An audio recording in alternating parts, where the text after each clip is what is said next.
keunggulannya yang paling nyata itu kita kasih pupuk itu mungkin 1 hari ke esok harinya udah nyata. Udah kelihatan. Banyak turbus-turbus yang tumbuh. Kayak pupuk kimia, langsung tumbuh tunas-tunas baru. Sangat bisa sekali ini untuk menggantikan pupuk kimia yang ada di pasaran. Pemirsa, mau kacang panjang seperti ini, mau cabai seperti ini, wah, buahnya banyak sekali. Mau padi seperti ini padi organik murni tanpa pupuk kimia. Anak-anaknya banyak, buahnya juga banyak, bernas lagi.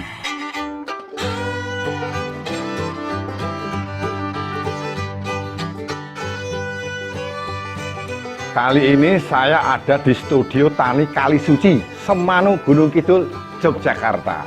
Tadi kita sudah lihat hasilnya seperti apa, tanaman cabai, kacang panjang, padi. Sekarang kita akan belajar membuat pupuk. Ayo pemirsa, kita lihat bareng-bareng. Sebenarnya ini rahasia, tapi saya bagikan gratis untuk pemirsa. Pemirsa, kita akan lihat perbandingan tanaman terong yang menggunakan pupuk yang kita buat tadi dengan yang tidak menggunakan. Nah, ini Mas Ihsan, ini jauh-jauh dari Mentawai, belajar di Jogja. Mas Ihsan mungkin bisa menceritakan perbedaan yang diberi pupuk tadi dengan yang tidak. Ini ya, sama sekali tidak dipupuk. Sama sekali tidak dipupuk dari awal penanaman sampai sekarang nggak dipupuk. Ini yang dipupuk dari awal, ini dipupuk. Penanaman itu sama, harinya sama, bibitnya 1 bibit, cuman perbedaannya cuman pupuk. Perbedaan itu tinggi sama buah. Buahnya lebar daunnya dan batang pohon batangnya juga ini sehat. Ini sehat. Ini kan agak kecil ya, ini kecil. Ini kan ada perbedaan, ada rantingnya kan, ini ada rantingnya banyak nih. Ada berapa nih? Nah, ini kan pertumbuhannya bagus. Ini pertumbuhannya lebih bagus banget, sempurna daripada yang ini. Kalau buahnya?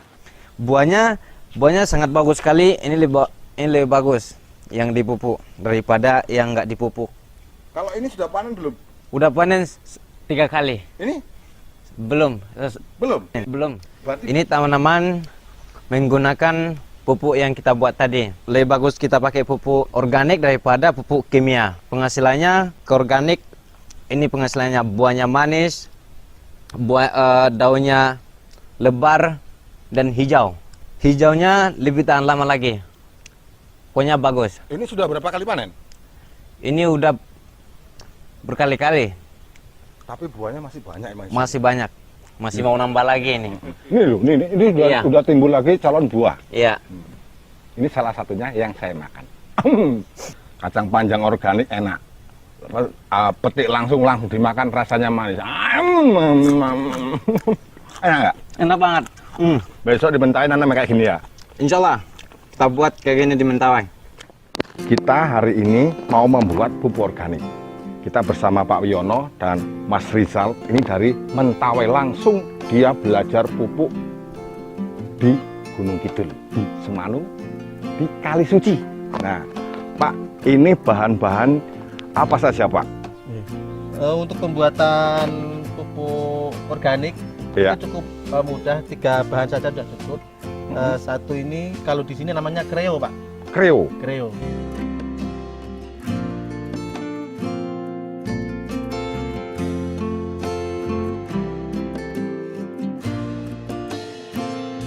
Yang kedua adalah gedebok pisang, tapi yang belum pernah keluar ininya ya, yang buahnya. Karena kalau udah keluar buahnya, dia nutrisinya udah di pisang. Oh, gitu. Seperti jadinya itu. Kalau belum, berarti nutrisinya masih tersimpan di batang-batang. Itu. Kalau buahnya udah keluar, ini tinggal gedebok, nggak ada nutrisinya. Terus yang ketiga adalah kohe kambing. Ini kohe kambing. Ya. Pak, itu kohe kambing yang sudah diapakan? Apa yang masih utuh? Apa yang sudah hancur? Ini kohe kambing yang masih utuh nggak apa-apa. Oh, nggak apa-apa? Nggak apa-apa.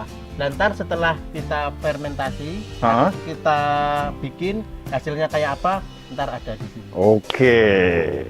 Ayo pemirsa, kita lihat cara pembuatannya seperti apa. Nah. Ini pembuatannya Mas Rizal yang dari Mentawai mau praktek. Iya, Mas Rizal, saya ingin lihat Mas Rizal. Nah, inilah cara pembuatan pupuk organik. Pertama, cincang-cincang bahan tersebut, 3 tadi ini bahan kreo. Ya kita pakai manual aja. Kalau ada mesin chopper nggak apa-apa. Apa ini pakai mesin chopper? Biar penghalus itu Pak ya? Iya. Ya. Oh ya. Nah, pemirsa, seandainya di rumah kita tidak punya model seperti ini aja. Kenapa pakai daun ini Pak? Ini unsur N-nya tinggi. Ini ya. lemes-lemes. Lemes-lemes daunnya itu waktu hijau itu lemes, waktu kering dia itu lemes, ya berarti unsur N-nya tinggi. Wow. Nah, daun kreo ini mempunyai unsur N yang tinggi, sehingga untuk tanaman bagus. Nah, modelnya seperti ini. Kidal, tangan kidal. Setelah ini selesai, pisang. Ya, pisang. Ini perbandingannya bisa 1:1, Mas. Jadinya ini misalkan 1 bagor, ini juga 1 bagor, ini setengah bagor nggak apa-apa. Setengah bagor nggak apa-apa. Nggak apa-apa. Pak, ini keunggulan pupuk ini apa Pak? Keunggulan untuk misalkan di daun pisang, untuk gedebok pisang, itu zat perangsang tumbuhnya tinggi. Pak Sadio misalkan nebang pisang yang belum berbuah, itu beberapa menit kan dia langsung tumbuh. Iya. Ya. Nah ini diambil zatnya itu. Oh ya. Jadinya zatnya itu zat penumbuh tanaman itu diserap oleh apa yang akan kita pupuk. Berarti zat perangsang tinggi, berarti zat untuk pertumbuhan, untuk buah ya, juga bagus Pak ya? Bagus. Nah, ini aplikasinya Pak, ini untuk tanaman apa aja Pak kira-kira? Ini pengaplikasinya segala apa ini jenis tanaman, baik padi, sayur-sayuran, itu saya pakainya kayak gini yang sederhana tapi hasilnya nyata. Pak, keunggulan pupuk ini mungkin dengan pupuk-pupuk yang lain tuh seperti apa Pak? Keunggulannya yang paling nyata itu kita kasih pupuk itu mungkin 1 hari keesok harinya udah nyata. Udah kelihatan. Banyak turbus-turbus yang tumbuh. Itu kayak tunas-tunas baru. Kayak pupuk kimia langsung tumbuh tunas-tunas baru. Seperti di tabe itu ntar kelihatan paginya. Misalkan dikasihkan sore, paginya udah kelihatan. Kalau dikasihkan pagi, sorenya udah kelihatan. Hijaunya itu lebih hijau tua. Terus untuk pengisian buahnya dia juga apa ini lebih berat, lebih berisi gitu. Lebih berisi. Karena nutrisinya itu saya kira udah mencukupi tiga macam pupuk ini. Berarti ada unsur N, P dan K. Kalau untuk tanah itu kepadatannya padat atau lebih gembur pakai ini? Gembur. Lebih gembur. Iya.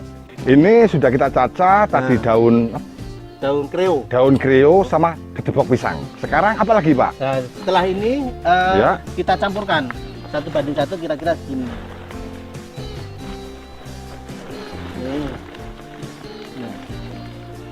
Nah ini kalau belum dicampurkan, belum terfermentasi, ini kayak gini nih. Masih utuh Pak ini? Masih utuh. Dan keras, kalau ditekan keras. Ini keras. Iya. Kalau yang sudah jadi Mas. Nah, ini contoh yang sudah jadi. Ini nggak usah pakai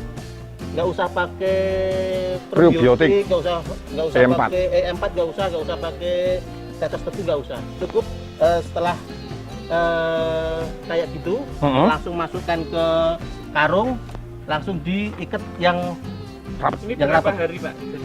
Ini untuk jadi paling 10 hari. 10 hari sudah seperti ini? Sudah seperti ini. Ntar ini panas Pak.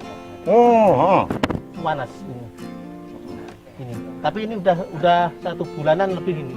Jadi ini udah nggak panas lagi. Ntar dapat dilihat kalau masih panas dia jangan dikasihkan. Misalkan 1 minggu masih panas jangan dikasihkan. Kalau kira-kira udah dingin baru dikasihkan ke tanaman. Tanda-tandanya Pak, kalau panas dan dingin biar pemirsa itu tahu. Mungkin dipegang atau di mana? Kalau untuk apa itu mengeri atau mengidentifikasi masih panas, kita buka talinya, kita masukkan tangan kita. Oh, itu masih panas. Itu jangan dikasihkan dulu. Oh, seperti berarti itu. masih proses terfermentasinya masih berproses. Berarti Pak, ini kan sekarang ini kan pupuk itu mahal. Ya. Pupuk itu langka, kayak pupuk kimia. Berarti menggunakan ini bisa untuk menggantikan itu, Pak? Sangat bisa sekali ini untuk menggantikan pupuk kimia yang ada di pasaran. Kita nggak usah pakai pupuk kimia. Ini contohnya sayur-sayuran ini cuman pakai ini. Di tanah pun juga gembur. Jadinya pengakaran itu akan cukup bagus. Yang dipraktekkan di sini untuk pengaplikasiannya pupuk ini padi, terus sayur-sayuran, ada sayur kacang panjang, ada cabai, ada bangkol, gitu. Terong. Ini juga seperti penggunaan ini semua. Sama. Ini pakainya pupuk ini. Berarti pemirsa, sekarang itu pupuk langka, pupuk mahal, dan dampaknya itu juga banyak pupuk kimia. Tanah jadi padat, pengeluaran juga jadi banyak. Menggunakan ini itu lebih murah meriah, bahan ada di sekitar kita.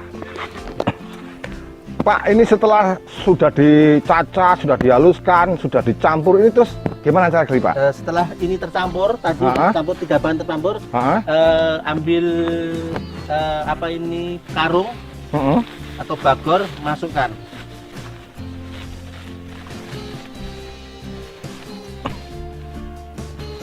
Kira-kira segini.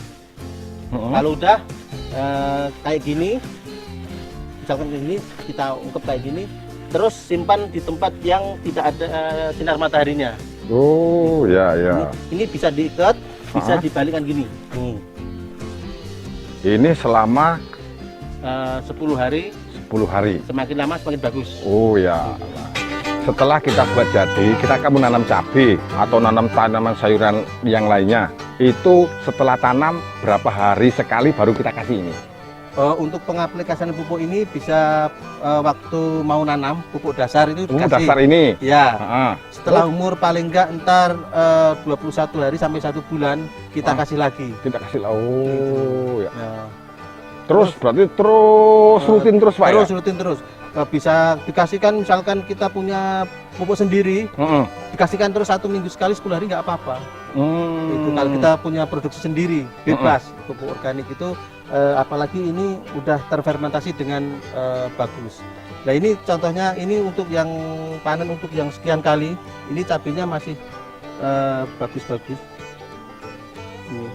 Ini pakai pupuk organik. Loh, pemirsa nih, murni organik. Cabenya ini sudah berapa kali panen, juga ini masih panjang-panjang nih pemirsa. Ini hasil dari penggunaan pupuk yang kita buat tadi, kita praktekkan tadi. Pak, ini hasilnya kalau saya lihat ini bagus banget, Pak. Ini aplikasinya untuk tanaman padi bagaimana, Pak? Untuk pengaplikasian padi, untuk pupuk yang kita buat tadi, ini cukup 2 kali saja. Waktu olah lahan, setelah olah lahan kita taburi pupuk yang tadi yang kita bikin.